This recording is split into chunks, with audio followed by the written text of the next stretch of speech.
Welcome back, students. Let us discuss one more question paper. I hope this will be useful to you. This is last year question, last year question paper, set number 3153. So let us start question number 1. During the electrolytic refining of copper, the anode and the cathode and the electrolyte used. क्या क्या होते हैं मैंने diagram बनाई already बना के रखी है. सो बीकर में कॉपर सल्फेट सोल्यूशन होता है. जो पॉजिटिव एंड ऑफ बैटरी वो हमारा एनोड हो गया attach to copper, that is impure copper, that becomes anode and the pure copper rod becomes cathode. Slowly what is happening है, यहां से कॉपर जो है ब्रेक करके Cu2 प्लस आयंस बना रहा है. सो दिस इलेक्ट्रोड जो है वो धीरे धीरे धीरे ये वाला इलेक्ट्रोड थिन होता जा रहा है और इस इलेक्ट्रोड पर Cu2 प्लस जाकर के डिपॉजिट हो रहा है, प्योर कॉपर डिपॉजिट हो रहा है. ये धीरे धीरे बड़ा होता जा रहा है, यहाँ पे कॉपर बन के डिपॉजिट हो रहा है. So please remember this diagram. At anode, it is impure copper. At cathode, it is pure copper cathode rod. And the solution is aqueous copper sulfate, blue color का solution होता है. तो इसका आंसर होगा हमारा. It is impure copper. First क्या पूछा है? Anode. Impure copper. So answer is A part. Pure copper is cathode, and copper sulfate solution is used. Next question. If we make carbon skeleton for 4 carbon atom, तो दो cases आपको बताने कौन से possible है. क्या ये दो केस पॉसिबल है? This is wrong. ये तो एक ही बात होगी बेटा. स्ट्रेट चेन को अपने ऐसे घुमा के लिखते इसमें फर्क क्या पड़ा? ये आंसर गलत है. आंसर है बी पार्ट में. बी पार्ट है. B part is correct answer. या स्ट्रेट चेन या फिर 3 की चेन और 1 की ब्रांचिंग. ये भी एक ही बात है. उसी को ऐसे टर्न करके लिख दिया, फर्क नहीं पड़ेगा उसको. सेम सिचुएशन है. ये भी 4 की चेन है, ये भी 4 की चेन है, 1 2 3 4. तो वहां कुछ डिफरेंस नहीं है. यहां पर बी में 4 की सीधी चेन या 3 की सीधी चेन और 1 ब्रांचिंग. तो आंसर इज बी पार्ट है. 2 cases. How to write 4 carbon chain? 2 cases. Next question. Balancing करनी है. How to balance this? Balancing करते समय ध्यान रखना है जो सबसे कॉम्प्लेक्स मॉलिक्यूल है वहां से स्टार्ट करो. Always start from the complex molecule and that is lead nitrate. lead nitrate से शुरू करते हैं. इससे पहले शुरू करते हैं. पहले lead को बैलेंस करते हैं. तो lead को बैलेंस करेंगे तो हमारे पास अभी एक ही lead है, यहाँ पे 1 लिख लेते हैं. ठीक है. नाइट्रोजन यहाँ पे 2 है, बिकॉज 2 से मल्टीप्लाई है तो यहाँ पे 2 लिखेंगे. 2NO2.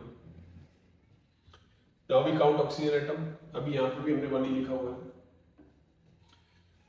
ठीक है. तो अब ऑक्सीजन एटम है यहाँ पे 6. 3 2 6. यहाँ पे ऑक्सीजन एटम है O1 ऑक्सीजन एटम, यहाँ पे 4 ऑक्सीजन एटम और वहां पे 2 है. तो प्रॉब्लम है. बैलेंसिंग करते समय एक और बात का ध्यान रखना है, जो एलिमेंट्री सब्सटेंस है उसको सबसे लास्ट में बैलेंस करना है. जैसे यहाँ पे एलिमेंट था ऑक्सीजन, सबसे एंड में इसको बैलेंस करना. पहले इसकी हेल्प से इसको बैलेंस कर लो, इसको बैलेंस कर लो, बट सबसे एंड में एलिमेंट को बैलेंस करो. हमने एक लेड लिखा, नाइट्रोजन 2 थे, यहाँ पे 2 लिखा, फिर ऑक्सीजन काउंट किया हमने. ऑक्सीजन यहाँ पे 6 है, 5 तो यहाँ पर ही बन रही है. यहाँ पे एक ऑक्सीजन आनी चाहिए. अब एक ऑक्सीजन के लिए क्या करें, इसको 1/2 लिखेंगे क्योंकि वहाँ पे O2 है. बट आपको पता है कि 1/2 में तो हम आंसर नहीं छोड़ सकते हैं. तो क्या करेंगे फिर लास्ट में ये 1/2 को, ये फ्रैक्शन को हटाने के लिए सबको 2 से क्या करता हूँ, मल्टीप्लाई. यहाँ पे 2 से मल्टीप्लाई, यहाँ पे 2 से मल्टीप्लाई, यहाँ पे 4 आ जाएगा और यहाँ पे 2 से मल्टीप्लाई करके 1 आ जाएगा. सो कोएफिशिएंट्स हमारे क्या आ गए? कोएफिशिएंट हमारे क्या आ गए इसमें? 2 2 4 1. इसका आंसर है डी पार्ट. क्या चीज ध्यान रखनी है अपनी? बैलेंसिंग सबसे कॉम्प्लेक्स से शुरू करनी है, बाकी सबकी बैलेंसिंग करो, बट जो एलिमेंट्री सब्सटेंस है उसकी सबसे लास्ट में बैलेंसिंग करो. अगर कोई चीज फ्रैक्शन में आ गई है, जैसे यहाँ पे 1/2 आ गया था, तो सबको फिर 2 से मल्टीप्लाई करना. इस तरह से बैलेंसिंग हमें करनी है. Next. A metal x on treatment with sodium hydroxide liberates gas G. It also liberates the same gas on treatment with dilute sulfuric acid. ऐसा कौन सा मेटल है जो कि बेस के साथ भी हाइड्रोजन गैस लिबरेट कर रहा है, सोडियम हाइड्रोक्साइड के साथ भी, और एसिड के साथ भी लिबरेट कर रहा है? कौन सा ऐसा मेटल है? ऐसे 2 मेटल्स आपके सिलेबस में बेटा, 2 मेटल्स आते हैं, एल्यूमिनियम एंड जिंक. ये 2 मेटल्स हैं जिनकी ऑक्साइड्स एम्फोटेरिक होती है. Aluminium oxide and zinc oxide are amphoteric oxides. Amphoteric oxides.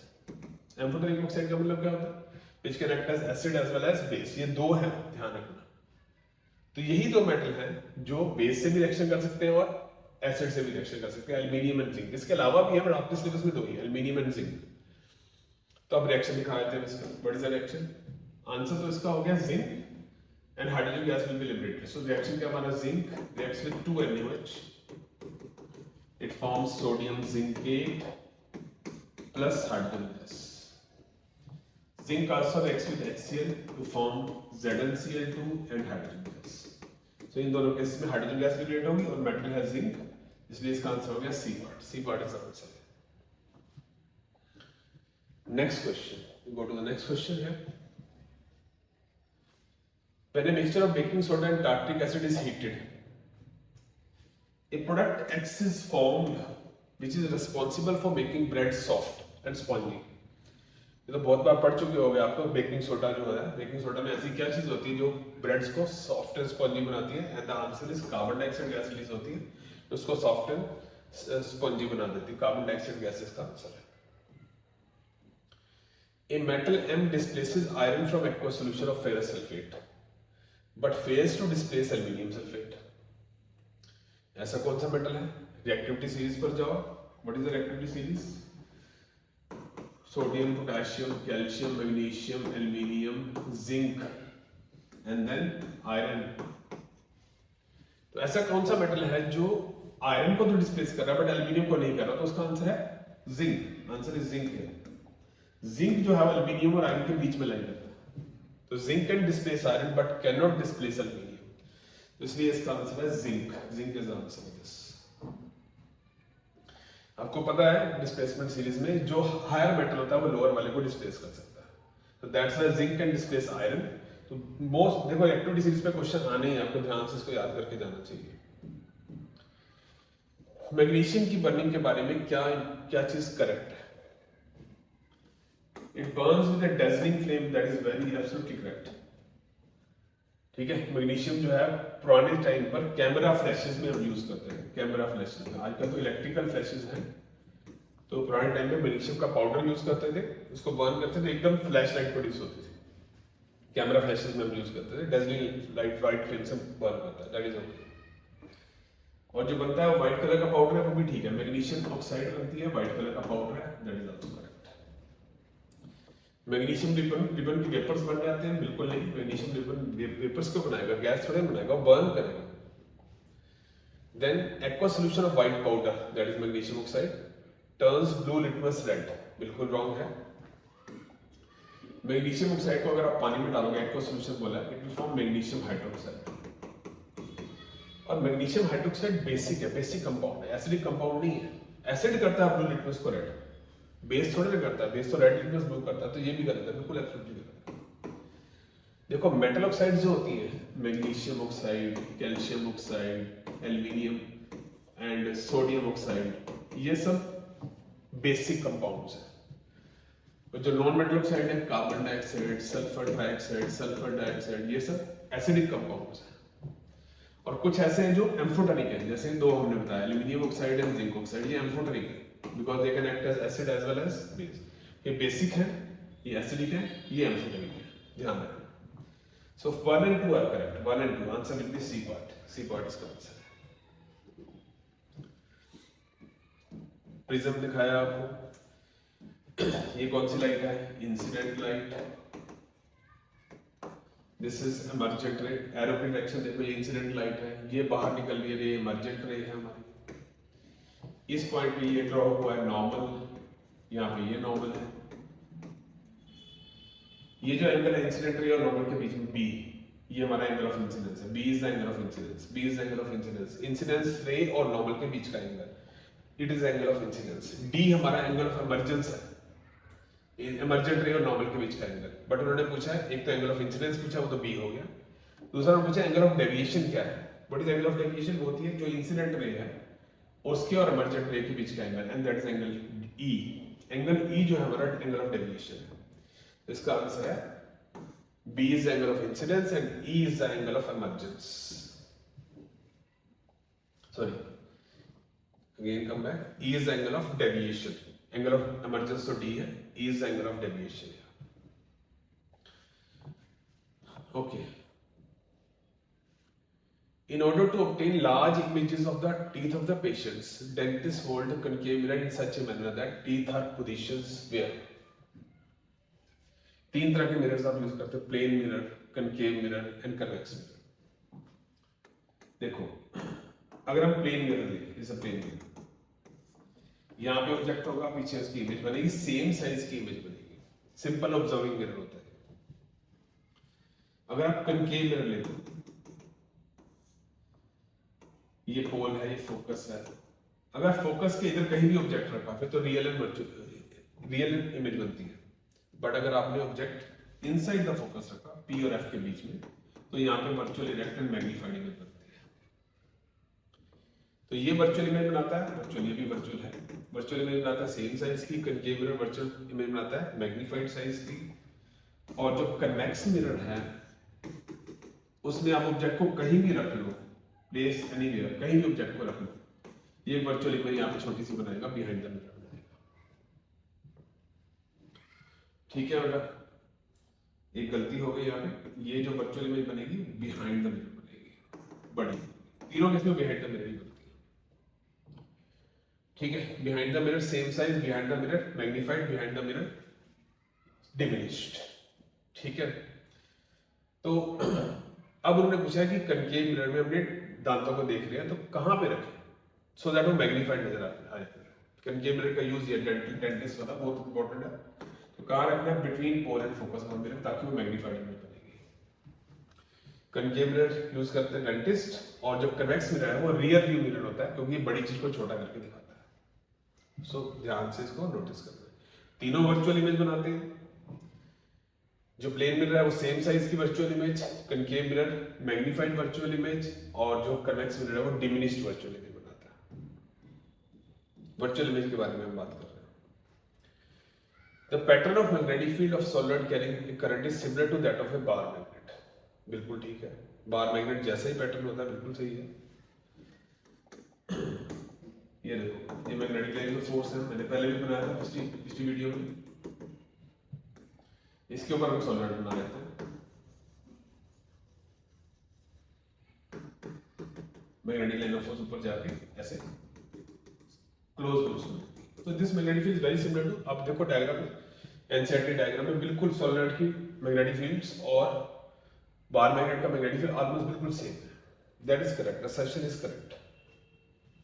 Reason में क्या बोल रहे हैं, the pattern of magnetic field around a current carrying conductor is independent of shape of the conductor. ये गलत कह रहे हैं बेटा, बिल्कुल रॉन्ग बोल रहे हैं, क्योंकि इन दोनों के केस में तो ठीक है, सोलेनॉइड और बार मैग्नेट का एक जैसा हम मानते हैं, बट सब में ऐसा है, that is wrong.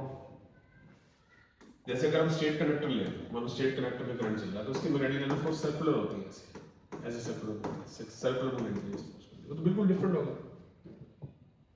Circular loop का अलग होता है, उसका अपना मैग्नेटिक फील्ड होता है, उसमें करंट चलेगा तो मैग्नेटिक लाइन ऑफ फोर्स ऐसे होती है। सबका अलग अलग अपना अपना मैग्नेटिक फील्ड है, सबका सेम मैग्नेटिक फील्ड है, वो सिर्फ ऐसा नहीं है, दैट इज रॉन्ग। सबका सेम नहीं, दो का सेम है, सोलेनॉइड का और बार मैग्नेट का एक जैसे बनता है। तो इसलिए assertion is correct but reason is wrong, option C is the answer. Silver chloride turns grey in sunlight. Silver chloride जो है, इसको जब हम सनलाइट में हीट करते हैं, सनलाइट में रखते हैं, तो it breaks, it forms 2Ag plus Cl। ये जो सिल्वर है वो ग्रे कलर का होता है, बिल्कुल ठीक है। Decomposition reaction in the presence of sunlight, decomposition of silver chloride into silver chloride takes place by sunlight, बिल्कुल ठीक है। असर्शन भी ठीक है, रीजन भी ठीक है, और इसकी करेक्ट एक्सप्लेनेशन भी है, तो ए पार्ट इसका आंसर होगा बेटा।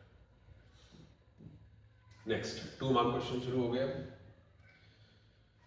During an experiment a student observes that given mirror is forming an erect and diminished image. अभी मैंने बताया था, we discussed जस्ट इरेक्ट भी है, वर्चुअल इरेक्ट और डिमिनिश्ड इमेज। वो कौन बनाता है, कौन सा मिरर बनाता है, convex mirror. Virtual erect and diminished mirror is formed by convex mirror. Identify the mirror, obviously convex mirror है। और इसकी मैग्नीट्यूड कैसा होगा, क्योंकि वर्चुअल इरेक्ट इमेज है, मैग्निफिकेशन प्लस में होती है वर्चुअल इरेक्ट इमेज की, ठीक है। But it lies between 0 to 1, positive होगी बट 1 से कम होगी, बिकॉज वो इमेज हमेशा डिमिनिश्ड है। अगर मैग्नीफाइड एमएल हो तो 1 से ऊपर हो जाती है, लेस देन 1 रहेगी because it is diminished. What will be radius of curvature of the mirror if focal length is this? आपको पता ही है कि जो फोकल लेंथ होती है वो r/2 होती है, तो radius of curvature is twice the focal length. Focal length is 20, इसका आंसर होगा radius of curvature is 40 centimetre. Very simple question. r दिया f निकालो, f दिया r निकालो, तो बहुत इजी क्वेश्चन हो जाता है। नेक्स्ट क्वेश्चन में चलते हैं, question number 22। Determine the maximum and minimum resistance which can be obtained by joining 5 resistors of 1/5 ohm. 5 resistors है 1/5 ohm each. Maximum कब होगी resistance? How can we obtain the maximum resistance? Obviously उनको series में लगा दो, connect them in series. 1/5, 1/5, 1/5, 1/5, 1/5 add कर, add करने पे आंसर आ जाएगा 1 ohm। और अगर इनको पैरेलल में लगाओगे तो अटैच इन पैरेलल, तो फिर इसका आंसर आएगा 1/5 divide by 5 that is 1/25। Series में जब हम एक जैसे रेशियो लगाते हैं तो फॉर्मूला चलता है n into r, और पैरेलल में वही फॉर्मूला चलता है r डिवाइड बाय n। मैंने r डिवाइड बाय n कर दिया। सीरीज में सिमिलर रेशियोस होता है n into r, जैसे यहां पे भी कर सकते हो 1/5 into 5 रेशियोस, तो 1 आ जाएगा। सीरीज के लिए अगर एक जैसे रेजिस्टेंस हो तो n by r, पैरेलल के लिए r by r, तो इसका आंसर होगा सीरीज में मैक्सिमम 1 ohm, पैरेलल में 1/25 ohm। Calculate the potential difference across A 4 ohm resistance that produces 100 जॉल heat every second. जॉल heating factor of question है बेटा, हीट प्रोड्यूस का फॉर्मूला होता है I²R/TB होता है, V²/R into TB होता है, VI/TB होता है, 3 फॉर्मूले। पर यहाँ पे वो पोटेंशियल डिफरेंस पूछ रहे हैं, इसलिए हमारा सेकंड वाला फॉर्मूला लगेगा, heat will be equal to V²/R into TB। अब वैल्यूज पुट करते हैं। हीट की वैल्यू दी है हमें 100, वोल्टेज हमें निकालनी है, resistance 4 ohm, time is given to be 1 second, पर सेकंड नहीं होगा, एवरी सेकंड। सो V² की वैल्यू 400 आ गई और अंडर रूट लेकर के V की वैल्यू आ जाएगी 20 वोल्ट आ जाएगी। ठीक है, मैं जानबूझ के सारे फॉर्मूले बताता रहता हूँ बिकॉज अभी इस पे क्वेश्चन आया, हो सकता है आपको इस पे आ जाए, इसलिए मैं डिस्कशन करता हूँ। पीछे मिरर्स की डिस्कशन की, तब मैंने तीनों की डिस्कशन की, क्योंकि कोई भी मिरर बदल के आपको आ सकता है। Question number 27। एक करंट कैरिंग कंडक्टर को आपने यूनिफॉर्म मैग्नेटिक फील्ड में रखा है, उसके ऊपर मैग्नेटिक फील्ड फोर्स लगा रहा है, कौन से फैक्टर्स पे वो डिपेंड करेगा? फोर्स कौन से फैक्टर्स पे डिपेंड करेगा? एक तो डिपेंड करेगा उस पे जो करंट चल रहा है उसमें, सेकंड उसकी लेंथ पे, कंडक्टर की लेंथ पे, तीसरा उस जो मैग्नेटिक फील्ड के अंदर है उस पे डिपेंड करेगा, स्ट्रेंथ ऑफ मैग्नेटिक फील्ड पे डिपेंड करेगा, और लास्ट है ओरिएंटेशन। ओरिएंटेशन का मतलब कितने एंगल पर रखा, eight which angle you have placed it. तो 4 फैक्टर और 3 पूछे, आप कोई भी 3 आंसर दे सकते हो। कब मैग्नीट्यूड ऑफ फोर्स मैक्सिमम होगा? जब कंडक्टर को मैग्नेटिक फील्ड के आप परपेंडिकुलर रखोगे। मैग्नेटिक फील्ड अगर ऐसे है और आप कंडक्टर को उसके परपेंडिकुलर ऐसे रख रहे हो कंडक्टर को, करंट कैरिंग कंडक्टर को, then force acting will be maximum. और पैरेलल रखोगे तो मिनिमम, पैरेलल रखोगे तो मिनिमम, ऐसे रखोगे तो maximum.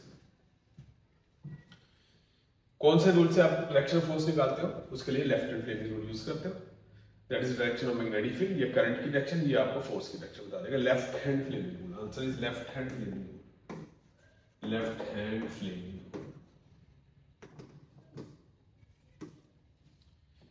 Then we go to the next question.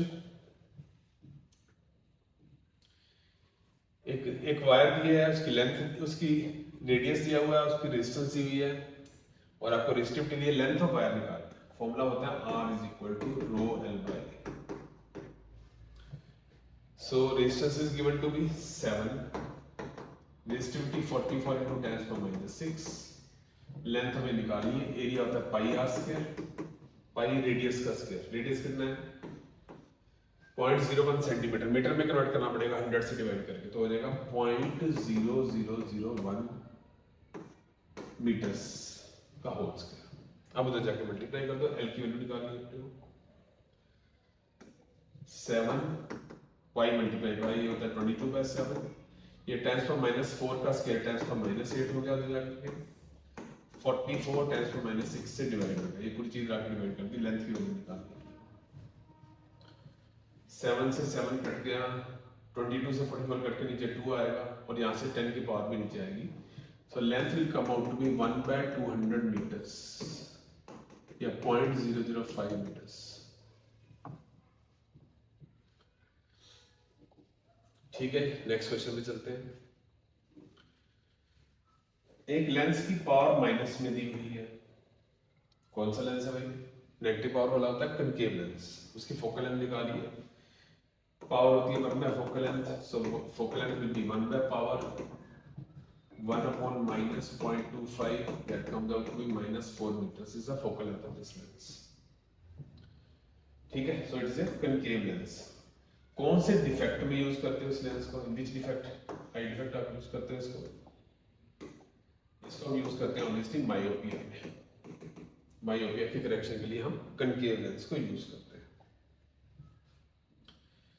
Nature and size of image formed by this lens when object is placed between f and 2f। ये हमारा कनकेव लेंस है, यहाँ पे f है, यहाँ पे 2f है। भाई फर्क ही नहीं पड़ता, कनकेव लेंस हमेशा ही वर्चुअल इमेज बनाता है। आप यहाँ कहीं भी रखोगे, प्लेस इट एनीवेयर, ऑब्जेक्ट को कहीं भी रखोगे, इमेज यहाँ पे वर्चुअल में बनेगी, सॉरी लेफ्ट हैंड साइड में वर्चुअल बनेगी, बिटवीन C एंड F के बीच में बनेगी। वर्चुअल इमेज ही बनाएगा, क्योंकि यहाँ से जो रे जाएगी ये इसको डाइवर्ज कर देगा और C से जाएगी सीधी चली जाएगी, यहाँ पे रेज मीट करती है, वर्चुअल इमेज फॉर्मेशन हो जाएगी। Let us draw the diagram again. ये हमारा कनकेव लेंस है, ये C है, ये F है, ये 2F है। F और 2F के बीच में रख दिया, कहीं भी रखें फर्क नहीं पड़ेगा। जो रे यहाँ से सीधी जाएगी that will appear to come from the focus, diverge हो गई, जो ऑप्टिकल सेंटर से जाएगी वो सीधी, ये दोनों रेज कभी मीट नहीं कर सकती, रियल इमेज नहीं बनेगी, यहाँ पे मीट करती हुई नजर आएंगी तो वर्चुअल इमेज बनेगी। तो वर्चुअल, इरेक्ट और डिमिनिश्ड इमेज बनेगी। तो इसका आंसर क्या है हमारा? कनकेव लेंस में कुछ सोचने की जरूरत नहीं है, याद ही कर लो आप, virtual, erect and diminished image ही बनती है कनकेव लेंस में। कन्वेक्स लेंस के अलग अलग केस हो सकते हैं, not for concave lens, same ही आंसर रहेगा सब केस में। नेक्स्ट एक्सपेरिमेंट दिखाया, आपकी एनसीईआरटी की डायग्राम ही है। कौन सा मेटल है जिसकी रस्टिंग के बारे में बात चल रही है? ऑब्वियसली आयरन की बात ही चल रही है भाई, आयरन की डिस्कशन चल रही है। किस केस में रस्टिंग होगी? पहले केस में जो नेल्स है आधी ऑयल के अंदर है, उनकी तो रस्टिंग होगी, बट जो बाहर है उनकी रस्टिंग होगी, क्योंकि वो मॉइस्चर के कॉन्टैक्ट में है। These nails will get rusted। यहाँ पे जो नेल्स है पूरा का पूरा ऑयल के अंदर है, तो उनकी रस्टिंग नहीं होने वाली, क्योंकि वो एयर के कांटेक्ट में आएगी। यहाँ पे नेल्स एयर के कांटेक्ट में है, बट एयर ड्राई है, उसमें मॉइस्चर ही नहीं है, तो यहाँ पे भी रस्टिंग नहीं होगी और यहाँ पर भी रस्टिंग नहीं होगी। फर्स्ट केस में रस्टिंग होगी, बिकॉज रस्टिंग के लिए एयर एंड मॉइस्चर दोनों ही चाहिए। ठीक है, और गैल्वेनाइजेशन के बारे में बताया। गैल्वेनाइजेशन क्या होती है? किसी आयरन के ऊपर जिंक की कोटिंग कर दी जाती है, उसको गैल्वेनाइजेशन बोलते हैं। खैर पूछा नहीं क्वेश्चन में उन्होंने सिर्फ तीनों केस के बारे में पूछा आपको, उसका आंसर आपको देना है कि रस्टिंग फर्स्ट केस में होगी और सेकंड और थर्ड केस में रस्टिंग नहीं होगी। Show that the formation of aluminium nitride by transfer of electrons. Aluminium का टॉपिक नंबर दिया है 13 का मतलब हो गया 283, तो इसके आखिरी शेल में 3 इलेक्ट्रॉन है, 3 इलेक्ट्रॉन है। नाइट्रोजन के पास है 7, 25 हो गया नाइट्रोजन, आपकी शेल में 5 इलेक्ट्रॉन। इसके पास 3 एक्स्ट्रा है, उसको 3 चाहिए ऑक्टेट पूरा करने के लिए, तो ये तीनों के तीनों इलेक्ट्रॉन उसको ट्रांसफर कर देगा। It will transfer all the 3 electrons. Aluminium will form aluminium 3+, 3 electrons. Nitrogen will gain 3 electrons to form N3 negative ion. फिर जो एल्यूमिनियम 3+ है प्लस N3 नेगेटिव आयंस, वो एल्यूमिनियम नाइट्राइड का आयनिक कंपाउंड बन जाएगा, aluminium nitride will be form. ठीक है, ये पूरा कुछ आपको दिखाना है इसमें। Next, ionic compounds are solids and generally brittle, break into pieces when pressure is applied. Ionic compound solid क्यों होते हैं भाई? आयनिक कंपाउंड के अंदर आयन्स होते हैं, जैसे Na+Cl। ये एक दूसरे को बहुत स्ट्रांगली अट्रैक्ट कर रहे हैं, strong electrostatic force, strong electrostatic force, जिसकी वजह से इनका मेल्टिंग एंड बॉइलिंग पॉइंट बहुत हाई होते हैं, and that's why they are solid, because they have high melting and boiling points. और फिर दूसरी बात, ये डक्टाइल नहीं है, मेटल की तरह से नहीं, आप इसको खींच के वायर नहीं बना सकते। इसको आप खींचने की कोशिश करोगे तो ब्रेक हो जाएगा, because it is brittle, it is not malleable और ductile. Next, write chemical formula of washing soda. Washing soda आपको पता है क्या होता है? Sodium carbonate dot 10H2। कैसे बनता है? बेकिंग सोडा से बनाते हैं। पहले बेकिंग सोडा बनाया जाता है, फिर उससे washing soda. Baking soda on heating produces sodium carbonate plus water plus CO2। फिर सोडियम कार्बोनेट के क्रिस्टलाइजेशन करते हैं वाटर के साथ मिक्स करके, हॉट वाटर में मिक्स करते हैं, फिर ठंडा करने के क्रिस्टल्स बन जाएंगे baking soda, sorry washing soda, Na2CO3 10H2। That is the preparation of washing soda. Then we come to long answer type questions. Question number 34. Define the term functional group. Functional group क्या होता है? किसी भी carbon compound में एक ऐसा group लगा होता है लास्ट में जो उसकी केमिकल प्रॉपर्टीज को डिसाइड करता है। A group which decides the chemical properties of a organic compound is known as its functional group. कई तरह के फंक्शनल ग्रुप होते हैं। प्रोपेनॉल में कौन सा फंक्शनल ग्रुप है? तो डेफिनेशन लिखनी है, definition should be learned. Functional group की डेफिनेशन क्या है? It is that group of A organic compound which decides it's chemical properties. Propanol में फंक्शनल ग्रुप है OH, that is alcohol, alcohol group है।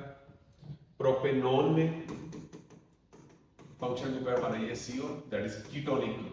Ketonic group and alcoholic group are the functional group in these two compounds. Name the process of conversion of ethanol to ethene. उसका नाम बताएं। Ethanol से ethene कैसे बनती है? Concentrate sulphuric acid 443 kelvin पर temperature पर CH2 बन जाती है, इथीन बन जाती है।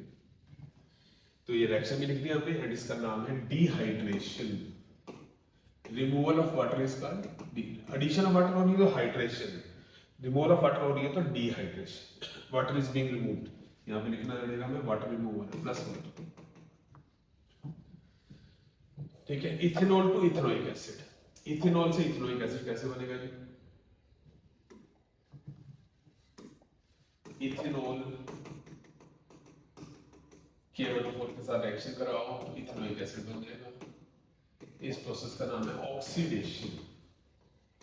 K1O4 provides oxygen atom to oxidise ethanol to ethanoic acid. ठीक है, प्रोसेस का नाम बताने थे और दोनों रिएक्शन लिखने थे। Name two cyclic hydrocarbons and draw their structure. देखो ये साइक्लिक हाइड्रोकार्बन, इसका नाम है साइक्लोप्रोपेन। और अगर ये 4 कार्बन होगी तो साइक्लोब्यूटेन, 5 हो जाएगी तो साइक्लोपेंटेन। ठीक है, साइक्लिक कंपाउंड्स। और 6 कार्बन होगी तो cyclohexane. Explain the process of myself formation of adding soaps. पिछली वीडियो में भी मैंने बताया था सोप मॉलिक्यूल क्या होता है, ऐसे बड़ी सी कार्बन चेन होती है, उसमें लास्ट में नेगेटिव एंड और सोडियम आयन होता है। ये सोप मॉलिक्यूल हमारा, इसका जो कार्बन चेन है वो हाइड्रोफोबिक पार्ट है जो कि ऑयल में सोल्यूबल होती है, और इधर जो नेगेटिव चार्ज वाला एंड है वो हाइड्रोफिलिक है जो वाटर में सोल्यूबल होता है। ठीक है, जब हम किसी बर्तन में सोप सॉल्यूशन लेते हैं तो it contains soap molecules.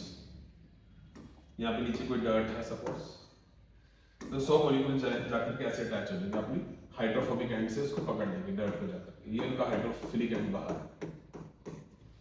Ultimately सारे मिलकर के इस डर्ट को पुल आउट कर लेंगे और फिर माइसेल फॉर्मेशन कर देंगे। ठीक है, यहाँ पे डर्ट सेंटर में आने को सारे मॉलिक्यूल चारों तरफ से ऐसे उसको पकड़ लेंगे।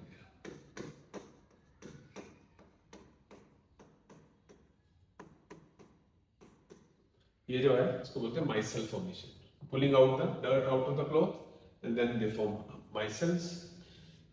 ठीक है, फिर वाटर को आप फेंकोगे तो सारे माइसेल्स चले जाएंगे पानी के साथ ही।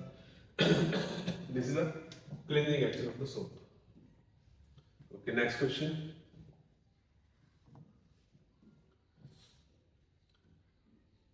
हमें बताना है इस डायग्राम में 3 मीडियम है ए, बी और सी, उनकी वेलोसिटी को कंपेयर करना है और ऑप्टिकल डेंसिटी को कंपेयर करना है।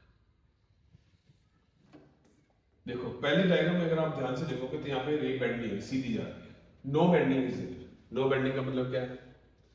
मैंने पिछली वीडियो में बताया था आपको कि जो एंगल है किसी मीडियम में जो बन रहा है नॉर्मल के साथ, वो स्पीड के डायरेक्टली क्वेश्चन होता है। ज्यादा स्पीड होगी तो ज्यादा एंगल बनेगा। यहाँ पे अगर नॉर्मल ड्रॉ करें तो यहाँ पे एंगल सेम ही बन रहा है, एंगल सेम है मतलब स्पीड भी सेम है, तो ए और बी की स्पीड सेम है। ठीक है, speed in A is equal to speed in B. But C में देखो, अगर आप नॉर्मल ड्रॉ करके देखो तो एंगल बढ़ेगा, इंक्रीज होगा। पहले से एंगल बढ़ गया, छोटा एंगल था बाद में बढ़ा गया। और सबसे ज्यादा स्पीड किसमें? सी में। सी में स्पीड ज्यादा, ए और बी की स्पीड सेम है। अब बात करें तो जहां पे स्पीड कम होती है वहां पे रिफ्रैक्टिव इंडेक्स ज्यादा होता है। इन दोनों में स्पीड कम है, that means they are optically denser medium. ये भी ऑप्टिकली डेंसर मीडियम है। जिसमें एंगल बढ़ गया, स्पीड ज्यादा है, वो क्या? Optically rare medium. जिसमें स्पीड ज्यादा होती है वो रेयर मीडियम, जिसमें स्पीड कम होती है वो डेंसर मीडियम। ठीक है, अब हमें क्या बताना है इसके बाद? रीड्रॉ करना है, इसी डायग्राम को रीड्रॉ करना है। पहली बात, अगर बी का जो ऑप्टिकल डेंसिटी है दैट इज रिफ्रैक्टिव इंडेक्स है वो ज्यादा करते हैं ए से, बट सी से कम है, बट ए से बढ़ाते हैं, तो डायग्राम कैसी बनेगी? Let us make the diagram. अगर बी की आपने ऑप्टिकल डेंसिटी बढ़ा दी, यहाँ मीडियम ए से लाइट आई, बी की ऑप्टिकल डेंसिटी बढ़ा दी है, तो ये ऑप्टिकली डेंसर हो गया एज कंपेयर टू ए, तो they will bend towards the normal, bend में टुवर्ड्स द नॉर्मल बी में। फिर सी में जाएगी तो सी तो सबसे रेयर मीडियम है ऑब्वियसली, फिर again bends away from normal, तो ये डायग्राम चेंज हो गया। पहले यहाँ पे रे सीधी जा रही थी क्योंकि दोनों का ऑप्टिकल डेंसिटी सेम थी। अब बी की डेंसिटी बढ़ गई तो ray bends towards the normal, then again bends away from the normal. ये डायग्राम बनानी थी अपने को। दूसरा है कि रे फॉल्स नॉर्मली, अगर ए, बी और सी है, रे यहां से नॉर्मली इंसिडेंट हो रही है। नॉर्मली इंसिडेंट हो रही है मतलब नॉर्मल के पैरेलल आ रही है, फिर तो रे नॉर्मली इंसिडेंट वाली रे तो बिल्कुल सीधी चली जाती है बेटा, कुछ भी नहीं बेंड होता। उस केस में एंगल ऑफ इंसिडेंस भी जीरो होता है, एंगल ऑफ रिफ्लेक्शन भी जीरो होता है। यहाँ पे भी angle of incidence zero, angle of reflection zero होगा। If it is normally incident it will go straight even if the medium is changing. Next question देखते हैं। एक टेबल दे दिया उन्होंने, ठीक है, और इसमें से आपने उन्होंने पूछा है कि determine the focal length of the lens. कौन सा लेंस है वो लिखा ऊपर, कन्वेक्स लेंस लिखा है। वैसे भी देख के हमें पता चल जाता क्योंकि अगर u माइनस में आ रहा है और v प्लस में आ रहा है, ऑब्जेक्ट डिस्टेंस माइनस में, इमेज डिस्टेंस ऑब्जेक्ट लेफ्ट है, इमेज राइट की तरफ बना, तो ये कन्वेक्स लेंस ही कर सकता है, कनकेव तो कर ही नहीं सकता। पिछली वीडियो में मैंने बताया था ऐसी चीज ढूंढो जहां पे दोनों की वैल्यू सेम आ रही है। देखो दोनों की वैल्यू सेम आ रही है, -40 पे रखा था +40 पे बना। ये कब होता है? जब ऑब्जेक्ट को हम 2f पे रखते हैं और इमेज भी कहां पे बनती है? इमेज भी कहां पे बनती है? 2f पे बनती है। इसको ढूंढोगे फटाफट आंसर आपका आ जाएगा, ठीक है। अदरवाइज आपको मिरर फॉर्मूला, लेंस फॉर्मूला लगा के करना पड़ेगा। सो 2f की वैल्यू हमारे पास 40 है, तो फोकल लेंथ आ गई मेरे पास 20 centimetre. Focal length is 20 centimetre. Find the magnification of the image formed in the observation number 3। Observation number 3 में मैग्निफिकेशन निकालो। मैग्निफिकेशन की वैल्यू होती है b/u। b 60 है, u -30 है, माइनस में आ रहा है आंसर -2। माइनस में आने का मतलब इमेज बन रही है रियल एंड इन्वर्टेड इमेज, और 2 का मतलब डबल साइज की इमेज बन रही है, real, inverted and magnified image बन रही है ऑब्जर्वेशन नंबर 3 में।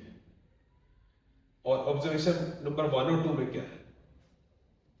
ऑब्जर्वेशन नंबर 1 और 2 की बात करते हैं। 1 में मैग्निफिकेशन क्या आएगी? -60/-15, दैट इज +4। +4 की वैल्यू प्लस आ रहा 4 प्लस में आने का मतलब image is virtual and erect, virtual and erect image. इस केस में निकालोगे तो m की वैल्यू आएगी, इसको इससे डिवाइड करोगे m की वैल्यू आएगी -4। -4 का मतलब image is real and inverted. तो दोनों में 4 टाइम्स है इमेज, बट एक में वर्चुअल इमेज बन रही है, एक में रियल एंड इन्वर्टेड इमेज बन रही है।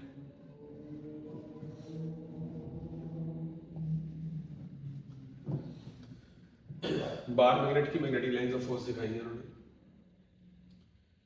Bye convention the magnetic field lines emerge from north pole to and merge at the south pole। ये कन्वेंशन क्या है? कन्वेंशन है कि अगर हम कंपास नीडल को रखें तो कंपास नीडल का नॉर्थ पोल जिधर पॉइंट करेगा वो मैग्नेटिक फील्ड की डायरेक्शन है। अगर मैं यहाँ पे कंपास नीडल रखता हूँ यहाँ पर, तो compass needle will point like this, इधर नॉर्थ पोल आएगा इधर साउथ पोल आएगा। यहाँ पे रखेंगे तो compass needle will point like this. So what is the convention? जिस डायरेक्शन में कंपास नीडल का नॉर्थ पोल जो है वो डायरेक्शन शो कर रहा है वो मैग्नेटिक लाइन ऑफ फोर्स की डायरेक्शन है। And due to this we always draw lines as they are coming from north pole, they emerge out of north pole and go to the south pole। इस वजह से, इस convention की वजह से ऐसा है।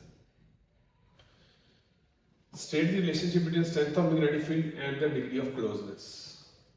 देखो अगर मैग्नेटिक लाइन ऑफ फोर्स ऐसे जा रही है, यहाँ पे बहुत क्लोज है, यहाँ पे दूर होगी, यहाँ पे क्लोज है इसका मतलब मैग्नेटिक फील्ड स्ट्रॉन्ग है, यहाँ पे मैग्नेटिक फील्ड वीक है। जैसे इस रीजन में बोथ लाइंस बहुत क्लोज है, magnetic field is very strong, but यहाँ पे बहुत दूर दूर है, यहाँ पे मैग्नेटिक फील्ड वीक है। So closer are the magnetic lines, stronger is the magnetic field. जहां पे वो दूर दूर होती है वहां पे मैग्नेटिक फील्ड वीक होता है। No two field lines can ever intersect with each other. कोई भी दो लाइंस एक दूसरे के साथ इंटरसेक्ट नहीं कर सकती। अगर करेंगी तो क्या होगा, एक पॉइंट पर मैग्नेटिक फील्ड की दो डायरेक्शन आ जाएंगी, ये भी डायरेक्शन होगी, ये भी डायरेक्शन होगी। अब कंपास नीडल को रखोगे तो कौन सी डायरेक्शन बताएगी? तो उसको तो एक ही डायरेक्शन बतानी है। तो दिस इज नॉट पॉसिबल। एक पॉइंट पर मैग्नेटिक फील्ड की दो डायरेक्शन नहीं हो सकती। So two lines can never intersect. आपने लिखना है answer, two lines will never intersect because if they intersect we will get two direction of magnetic field at that same point. Uniform magnetic field को draw करके दिखाना। It is represented by equally spaced parallel lines। Uniform magnetic field is represented by equally spaced parallel lines। Spacing बराबर रखनी, बिल्कुल parallel lines बनानी है। Draw the magnetic field lines through a solid. Solid का मैंने बताया था हमेशा जब भी पैटर्न ड्रॉ करना है पहले लाइंस ड्रॉ कर लो बेटा, 4-5 लाइंस ड्रॉ कर लो पहले। मैग्नेटिक लाइंस पहले दिखा रहे हैं, सॉलिड बाद में बनाएंगे। इसके ऊपर आप सोलर बना के दिखाओ, फेस सोलर ना, ये करंट जा रहा है, करंट आ रहा है, तो मैग्नेटिक लाइन ऑफ फोर्स है व्हाइट। ये क्लोज लूप होती है मैग्नेटिक लाइन ऑफ फोर्स। इधर क्लोज लूप बनाएंगे ऐसे, इधर भी क्लोज लूप बनाएंगे। फर्स्ट से फर्स्ट को मैच करो, सेकंड से सेकंड को मैच करो। तो that is the magnetic line of force of a solid. अब उन्होंने पूछा इनसाइड कैसा पैटर्न है। Inside the solid there is a uniform and very strong magnetic field inside the solenoid। parallel lines are बिल्कुल uniform and very strong magnetic field is produced inside the solenoid। ठीक है, question number 38 combining capacity पे, bonding पे topic पे question है। एक element का atomic number 16 है, तो वो कैसे अटेंड करेगा नियरेस्ट नोबल गैस। ये खुद है 286 और नियरेस्ट नोबल गैस हमारी है 288। मींस इसको 2 इलेक्ट्रॉन्स चाहिए, और वो 2 इलेक्ट्रॉन्स कैसे ले सकते हैं, आइदर बाय गेनिंग 2 इलेक्ट्रॉन्स और बाय शेयरिंग 2 इलेक्ट्रॉन्स। तो आपने आंसर देना है it can either gain 2 electrons और it can either share 2 electrons. Write the number of single double bonds in C4H8। C4H8 molecule के स्ट्रक्चर बना के सिंगल और डबल बॉन्ड्स की काउंटिंग बतानी। C4H8 जो है जनरल फॉर्मूला हमारा बन रहा है CnH2n, ये एल्कीन है, एल्कीन की स्ट्रक्चर बनानी है। अब C4H8 की कई सारे स्ट्रक्चर्स बन सकती है, there can be many structures. एक तो स्ट्रेट लाइन है और डबल बॉन्ड यहाँ, एक बार डबल बॉन्ड बना लिया हमने, उसके बाद हाइड्रोजन की वैलेंसी पूरी करनी, क्योंकि हाइड्रोजन की वैलेंसी 4 होती है। हाइड्रोजन एटम का 1 2 3 4 पूरे हो गए इसके, 1 2 3 4, इसके भी 4 पूरे हो गए, 1 2 3 4, यहाँ पे 4 पूरे हो गए, यहाँ पे भी 2 हाइड्रोजन रख के पूरे। स्ट्रक्चर में बना ली।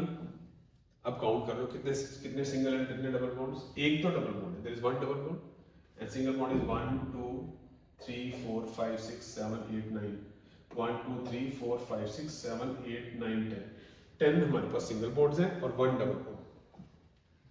इसकी एक और स्ट्रक्चर बन सकती है जहां डबल बॉन्ड बीच में हो, फिर हाइड्रोजन पूरे करो, 1 2 3 1 1 एंड 1 2 3। नंबर ऑफ बॉन्ड्स वही रहेगा अभी भी, 1 double bond and 10 single bonds. एक और स्ट्रक्चर बन सकती है इसकी ब्रांचिंग वाली, यहाँ डबल बॉन्ड है। अब हाइड्रोजन एटम पूरे करो, 1 2 3, कार्बन वैलेंसी 4 रखनी है अपने को, इसकी 4 हो चुकी है, 1 2 3 एंड यहाँ। तो ये C4H8 के ये सारे आइसोमर्स हैं, these are called isomers of each other। इसका नाम है ब्यूटवानीन, इसका नाम है ब्यूटोइन, और इसका है 2-मिथाइल प्रोपीन। अमोनिया की स्ट्रक्चर बना के दिखानी, डॉट स्ट्रक्चर कैसे बनेगी। नाइट्रोजन एटम का एटॉमिक नंबर है 7, तो इसके आखिरी शेल में 5 इलेक्ट्रॉन होते हैं, 5 इलेक्ट्रॉन है। इसको 3 इलेक्ट्रॉन चाहिए ताकि इसका ऑक्टेट पूरा हो जाए। हाइड्रोजन के एटम के पास 1, तो फिर कैसे बॉन्डिंग होगी, how ammonia will be produced. Nitrogen atom 2 electron तो सिंपल से अपने पास रख लेगा, बाकी 3 तरफ बॉन्ड बनाएगा हाइड्रोजन एटम के साथ। 3 हाइड्रोजन एटम, एक इलेक्ट्रॉन लेकर के, एक हाइड्रोजन एटम, एक इलेक्ट्रॉन लेकर के, एक हाइड्रोजन एटम, एक इलेक्ट्रॉन लेकर के, फिर ये शेयरिंग करेंगे। इसके हाइड्रोजन के 2 पूरे हो गए, इसके भी 2 पूरे हो गए, इसके भी 2 पूरे हो गए, बट नाइट्रोजन के 8 पूरे हो गए। तो इसको हम ऐसे लिख सकते हैं NH single bond single bond single bond, और यहाँ पे इलेक्ट्रॉन पेयर अलग से नाइट्रोजन के ऊपर पड़ा रहेगा। That is the structure of ammonia. Why does carbon share its valence electron with the atom? Sharing ही क्यों करता है, इलेक्ट्रॉन गेन या लूज क्यों नहीं करता। कार्बन के पास आखिरी शेल में बेटा 4 इलेक्ट्रॉन्स हैं। अब ऑक्टेट पूरा करने नियरेस्ट नोबल गैस जाने के लिए या तो ये 4 इलेक्ट्रॉन लूज कर दे, वो तो बहुत मुश्किल है। हर एक इलेक्ट्रॉन को निकालने के लिए एनर्जी चाहिए, it is very difficult to remove 4 electron, so much energy will be required. दूसरा, ये 4 इलेक्ट्रॉन लेके ऑक्टेट पूरा कर ले, C4 नेगेटिव बना दे, but that is also very difficult. 4 electron lose करना या 4 इलेक्ट्रॉन गेन करना, इट इज वेरी डिफिकल्ट। इसलिए कार्बन एटम कभी आयनिक कंपाउंड नहीं बनाता है ज्यादातर मोस्टली, और वो कोवलेंट कंपाउंड ही बनाता है। Okay, this paper is done.